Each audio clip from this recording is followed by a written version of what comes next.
नमस्कार मित्रांनो, तर स्वागत आहे तुमचं आपल्या एका नवीन ब्लॉगमध्ये. तर आज होती आपल्या गणपती बाप्पांची मिरवणूक. मग आम्ही पवन आलतो गावात, कारण आपल्या पवन भाऊची पॅन्ट टाचून घ्यायची होती. तिथनं येऊन बघतो तर पोरांनी काय धुरळाच पडलेला. हा कशी नाचते ती बघा, दांगड दिंगा नुसता चाललेला यांचा. म्हणलं मग आपण पण नाचून घेऊया, आपण का सुट्टी द्यायची होय?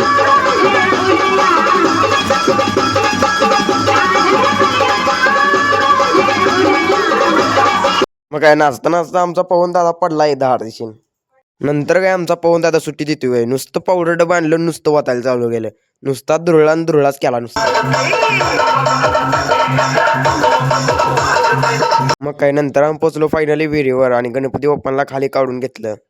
नंतर मग आपल्या गणपती बाप्पांची आरती पण करून घेतली. नंतर मग आपल्या गणपती बाप्पांचं विसर्जन पण करून घेतलं. म्हणलं गणपती बाप्पा मोरया आणि पुढच्या वर्षी लवकर या.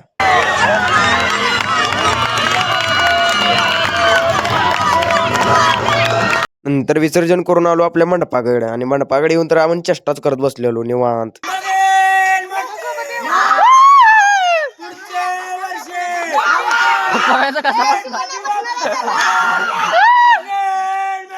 पवन दादाची हवा फक्त घरातच भावा.